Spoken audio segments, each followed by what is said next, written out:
بسم اللہ الرحمن الرحیم وَلَقَدْ خَلَقْنَاكُمْ ثُمَّ صَوَّرْنَاكُمْ ثُمَّ قُلْنَا لِلْمَلَائِكَةِ اسْجُدُوا لِآدَمَ فَسَجَدُوا إِلَّا إِبْلِيسَ لَمْ يَكُنْ مِنَ السَّاجِدِينَ قَالَ مَا مَنَعَكَ أَلَّا تَسْجُدَ إِذْ أَمَرْتُكَ قَالَ أَنَا خَيْرٌ مِّنْهُ خلقتني من نار وخلقته من طين قال فاهبط منها فما يكون لك أن تتكبر فيها فاخرج إنك من الصاغرين صدق الله العظيم وَلَقَدْ خَلَقْنَاكُمْ اور البتہ تحقیق ہم نے تم کو پیدا کیا ثم صورناکم پھر ہم نے تمہاری صورت بنائی ثم قلنا للملائکۃ پھر ہم نے کہا فرشتوں سے اسجدوا لآدم تم سجدہ کرو آدم کے سامنے فسجدوا پس انہوں نے سجدہ کیا الا ابلیس سوائے ابلیس کے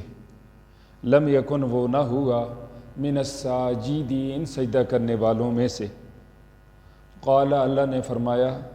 ما منعک کس چیز نے تجھے روکا اللہ تسجدہ کہ تو نے سجدہ نہ کیا اذ امرتک جب میں نے تجھے حکم دیا قال اس نے کہا انا خیر منہ میں اس سے بہتر ہوں خلقتنی تو نے مجھے پیدا کیا من نار آگ سے وخلقتہ اور تو نے پیدا کیا اسے من طین مٹی سے قال اللہ نے فرمایا فاہبط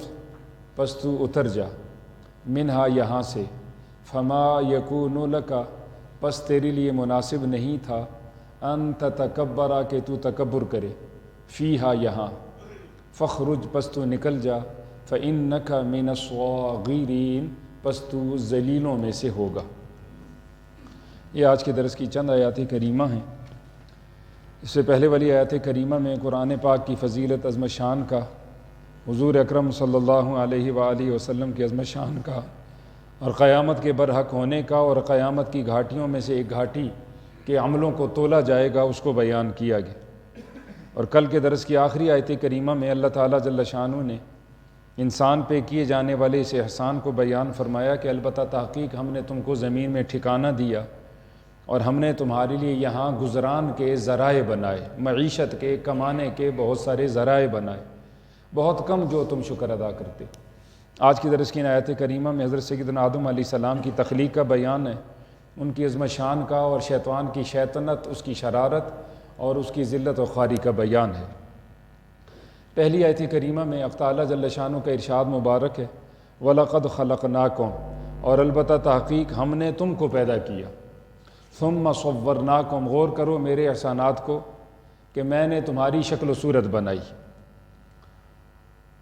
یہاں کم کا صیغہ ہے، کم جمع مذکر کا صیغہ ہے، حالانکہ یہاں پر خلقناکا ہونا چاہیے، حضرت آدم علیہ السلام کے بارے میں ہونا چاہیے کہ ہم نے خلقنا آدم کو پیدا کیا۔ علماء فرماتے ہیں اس لیے کہ سب سے پہلے انسان حضرت سیدنا آدم علیہ السلام، پھر ان کی پسلی سے اللہ تعالیٰ جل شان ان کی زوجہ مائی حوا علیہ السلام کو پیدا کیا اور اسی جوڑے سے اللہ نے سارے انسانوں کو پیدا کیا۔ یہ بعض انگریزوں کا اور سائنسدانوں کا نظریہ کہ شروع میں انسان بندر تھا اور پھر ترقی کرتے کرتے کرتے اب اس شکل میں موجود ہے، گویا کہ ان کے کہنے کا مقصد یہ ہے کہ ہمارے آباء و اجداد، ہمارے بزرگ جو تھے وہ بندر تھے اور ہم بندروں کی اولاد۔ یہ 100% غلط ہے۔ قرآن پاک یہ کہتا ہے کہ ساری کی ساری انسانیت، خواہ کسی رنگ کے ہیں، کسی دنیا کے خطے کے آباد ہیں، وہ سب کے سب حضرت سیدنا آدم علیہ السلام کی اولاد ہیں اور سب کے سب کی جو والدہ ہیں وہ حضرت سیدہ حوا علیہ السلام، اس پہ ساری امت کا اجماع ہے۔ تو اتنے اربوں کھربوں انسان اللہ نے پیدا کیے اسی جوڑے سے، خلقناکم اس لیے فرمایا، پہلے انسان کو مٹی سے اور پھر سارے کے سارے انسانوں کو اللہ تعالیٰ جل شانہ نے اسی جوڑے سے پیدا کی۔ ثم صورناکم پھر ہم نے تمہاری شکل و صورت بنائی۔ دنیا میں کتنے انسان گزر گئے، کتنے موجود ہیں اور کتنے قیامت کی صبح تک آئیں گے، سب کو اللہ نے آنکھیں دیں، کسی کی آنکھیں دوسرے سے 100% نہیں ملتی، سب کو اللہ نے ناک دیے، کسی کا ناک دوسرے سے نہیں ملتا، زبان دی، پھر آوازیں دیں، ایک آواز دوسرے کے ساتھ نہیں ملتی، شکل و صورت دی، قد و قامت دی، اور پھر اللہ تعالیٰ جل شانہ نے انگلیاں ہاتھوں پاؤں کی اور ہاتھوں پاؤں کی لکیریں، حتیٰ کہ انگلیوں کے جو نشانات ہیں ہر ایک کے اپنے اپنے۔ اللہ فرماتے ہیں غور کرو میرے پاس کتنے خزانے، میں نے انسانوں کو پیدا کیا اور انسانوں کو بنایا، اور لقد خلقنا الانسان فی احسن تقویم، سب سے خوبصورت بنایا، اس کا چلنا خوبصورت، اس کا بیٹھنا خوبصورت، اس کا لیٹنا خوبصورت، اس کا کھانا پینا خوبصورت، بات کرنا، بات سننا، سمجھانا خوبصورت۔ زندگی کے کسی انداز سے اور کسی طرز کو تم دیکھو گے تمہیں لگے گا کہ ساری مخلوقات میں سے سب سے بہتر، افضل، اشرف جو ہے وہ حضرت انسان ہے۔ اللہ نے فرمایا جب ہم نے حضرت سیدنا آدم علیہ السلام کو پیدا کیا، ثم قلنا، پھر ہم نے کہا، للملائکۃ، فرشتوں سے، ملائکہ جمع ملک، اسجدوا لآدم، یہ ساری مخلوقات میں سب سے زیادہ فضیلت والا انسان ہے، لہٰذا تم آدم کے سامنے سجدہ کرو۔ فسجدوا، یہ حکم ہو گیا تو سجدہ کیا سب کے سب فرشتوں نے، الا ابلیس، سوائے ابلیس کے، لم یکن من الساجدین، وہ سجدہ کرنے والوں میں سے نہ ہوا، اس نے انکار کر دی۔ ابلیس یہ جنات میں سے ہے، اور قرآن پاک کی آیت کریمہ سورہ کہف کی، کان من الجن، وہ جنات میں سے ہے۔ جس طرح اللہ نے حضرت سیدنا عیسیٰ علیہ السلام کو آسمانوں پہ اٹھا لیا، اللہ کی مرضی کی بات، اسی طرح اس کی نیکی کی وجہ سے، اس کی اطاعت و فرما برداری کی وجہ سے اس کو اللہ نے آسمانوں پہ اٹھا لیا، اور بڑی عظمت شان ہے، طاؤوس الملائکہ اس کو کہا جانے لگا آسمانوں پہ، یعنی فرشتوں کی ایک جماعت کا سردار۔ لیکن جب حضرت سیدنا آدم علیہ السلام کو پیدا کیا گیا تو اس کے دل میں تکبر اور غرور پیدا ہو گیا، جس طرح ان آیات کریمہ میں اللہ نے واضح طور پہ فرمایا۔ جب کہا گیا آدم کے سامنے سجدہ کرو، اس نے انکار کیا، قال انا خیر منہ، اس نے کہا میں اس کے سامنے سجدہ نہیں کرتا، انکار کر گیا۔ تو اللہ نے فرمایا ما منعک، تو نے کس چیز نے تجھے روکا، کس چیز نے تجھے منع کیا، اللہ تسجدہ، کہ تو نے سجدہ نہ کیا، اذ امرتک، جب میں نے تجھے حکم میرا تھا، آرڈر میرا تھا، تو نے سجدہ نہ کیا۔ قال، تو اس نے حجت بازی کی، اس نے کہا انا خیر منہ، میں تو اس سے بہتر ہوں، خلقتنی من نار، تو نے مجھے پیدا کیا آگ سے، وخلقتہ من طین، اور اس کو پیدا کیا مٹی سے۔ آگ کے اندر چمک ہے، آگ کے اندر حرارت ہے، خوبصورتی ہے، وہ بلندی کی طرف جاتی ہے، اور اس میں ایک عظمت ہے، ایک شان ہے۔ اور جہاں تک مٹی کا تعلق ہے، مٹی تو پاؤں کے نیچے روندی جاتی ہے، یہ ذلیل قسم کی چیز ہے، تو میں اس کے آگے جھک جاؤں، اور پھر اس کو اپنی نیکی کا غرور اور تکبر، پتہ نہیں اس نے ہزاروں لاکھوں سال اللہ کی اطاعت و فرما برداری کی ہوگی، اس میں غرور پیدا ہو گیا، تکبر پیدا ہو گیا۔ دیکھیے اتنا نیک آدمی، اہم اور ضروری موضوع آج کے درس کا یہی ہے، اتنا نیک آدمی جس کو اللہ نے اس کی فضیلت عظمت کی وجہ سے آسمانوں پہ اٹھا لیا، طاؤوس الملائکہ کا اس کو لقب مل چکا ہے، ایک حکم اس نے اللہ کا توڑا اور غرور کیا، تکبر کیا، اس غرور تکبر کی وجہ سے اللہ نے اس کو ذلیل کر دی۔ ہم سب کو یہ غور کرنا چاہیے، ہم نیک ہوں، حاجی ہوں، نمازی ہوں، عالم ہوں، خطیب ہوں، مدرس ہوں، بڑے سخی ہوں، بڑے بہادر ہوں، بڑی ہمارے اندر نیکیاں موجود ہوں، لیکن اگر ہماری طبیعت کے اندر غرور ہے، خواہ وہ غرور دل کا ہے، خواہ وہ غرور سوچ کا ہے، خواہ وہ غرور زبان کا ہے، بول کا ہے، خواہ وہ غرور چلنے پھرنے کا ہے، یا کسی بھی سلسلے کا غرور ہے، عہدے کا ہے، ڈگری کا ہے، کرسی کا، اور ان سب غروروں سے سب سے زیادہ خطرناک غرور جو ہے وہ علم کا ہے۔ اللہ میری آپ کی حفاظت فرماتا ہے۔ باقی غرور سے پھر بھی توبہ ہو سکتی ہے، لیکن جو علمی غرور ہوتا ہے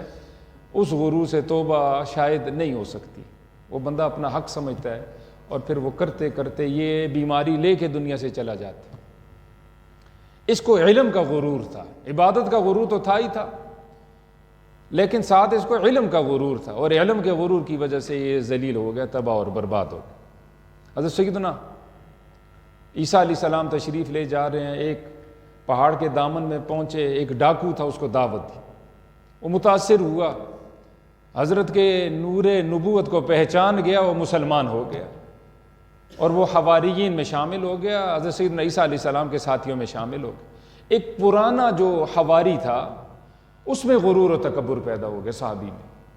اس نے کہا یہ کل آنے والا، یہ ہماری جماعت میں شریک ہو گیا، اس کے لیے عزت ہو گئی، شان ہو گئی۔ اس کو حقارت کی نگاہ سے دیکھا اور اس کے بارے میں کوئی جملہ کہا۔ اللہ نے حضرت سیدنا عیسیٰ علیہ السلام پہ وحی کو نازل فرمایا کہ اس کے غرور اور تکبر کی وجہ سے اللہ نے اس کی نیکیاں برباد کر دی، اور اس کو حقیر و ذلیل جاننے کی وجہ سے اللہ نے اس کو اپنا مقرب بنا دی۔ تو یہ نہیں میں پرانا آدمی ہوں، پرانا نمازی ہوں، میری قربانی ہے، میری عظمتیں ہیں، میری شانیں ہیں،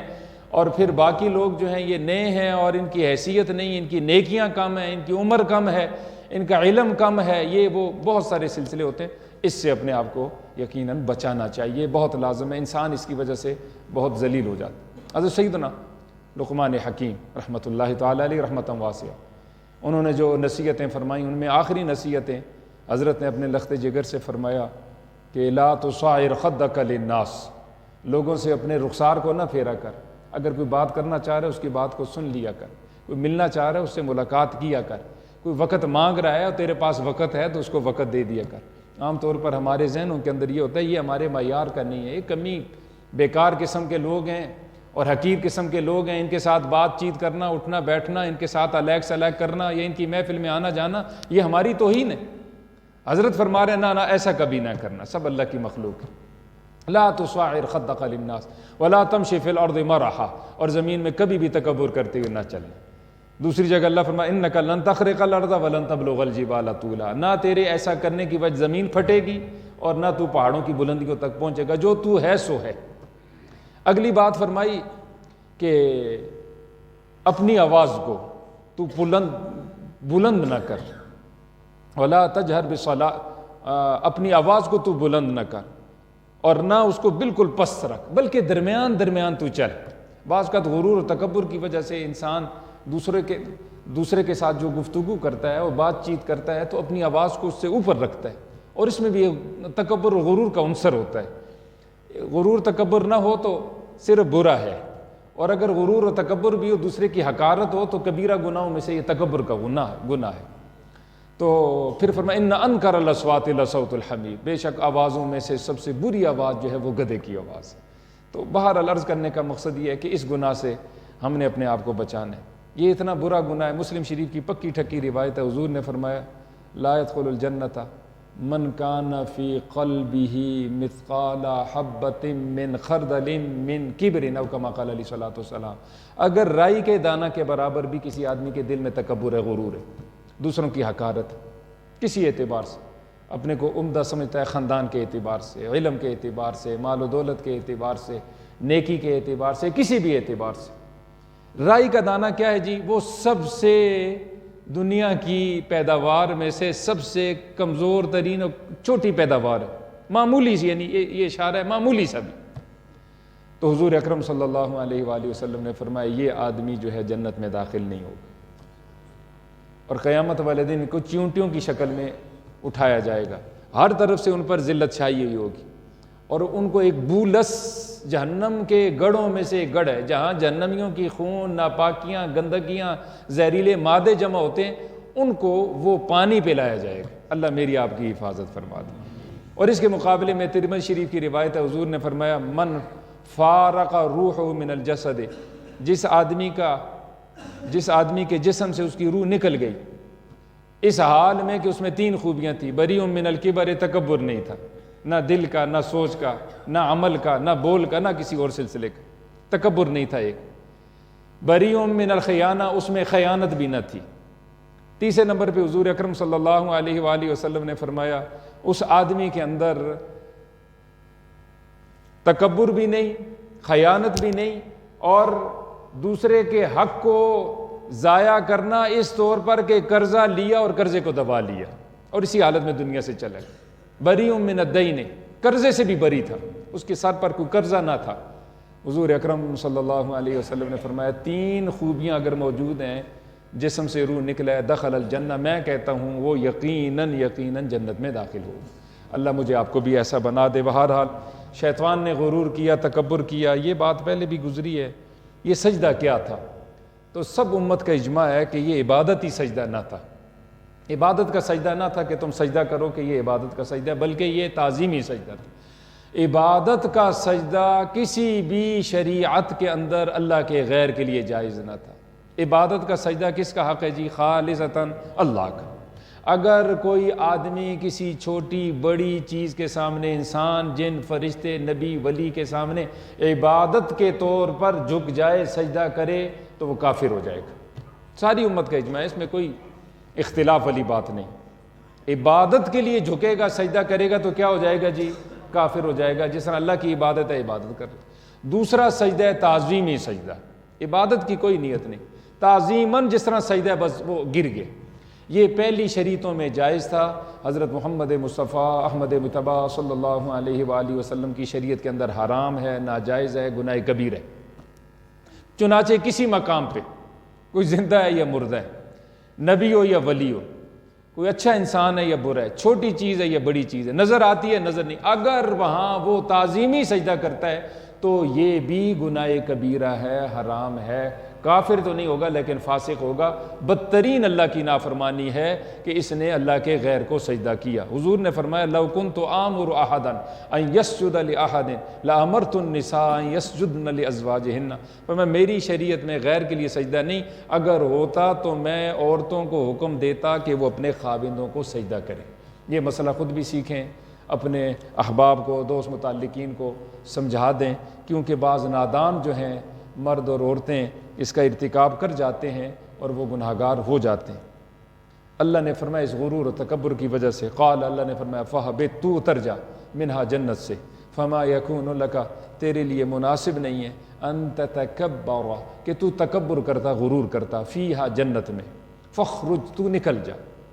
انک من الصاغرین، بے شک تو ذلیلوں میں سے ہوگا۔ جس طرح یہ ذلیل ہوا، ہر غرور تکبر کرنے والا وہ یقیناً ذلیل ہوگا، اس میں کوئی شک نہیں، اگرچہ وقت لگے۔ یہ ضروری نہیں کہ میں بھی غرور کروں تو ابھی میرے اوپر ہو سکتا ہے ابھی آ جائے، لیکن یہ ضروری نہیں کہ نقد آ جائے، کبھی نقد بھی آ جاتی ہے، کبھی کچھ وقت لگتا ہے۔ اگر انسان اصلاح نہ کرے، ان اللہ لا یملی الظالم، اللہ پہلے تو ظالم کو ڈھیل دیتے، اور پھر جب وہ باز نہیں آتا، اپنی روش سے وہ توبہ نہیں کرتا، اللہ سے صلح نہیں کرتا، حتی اذا اخذہ لم یفلتہ، یہاں تک کہ جب اللہ اس کی پھر پکڑ کرتا ہے، پھر اللہ اس کو چھوڑتا ہے، اللہ اس کو ذلیل کرتا ہے۔ میری آپ کی اللہ غرور سے، تکبر سے حفاظت فرما دے۔ اگلی آیت کریمہ میں مزید تفصیل ہے انشاءاللہ۔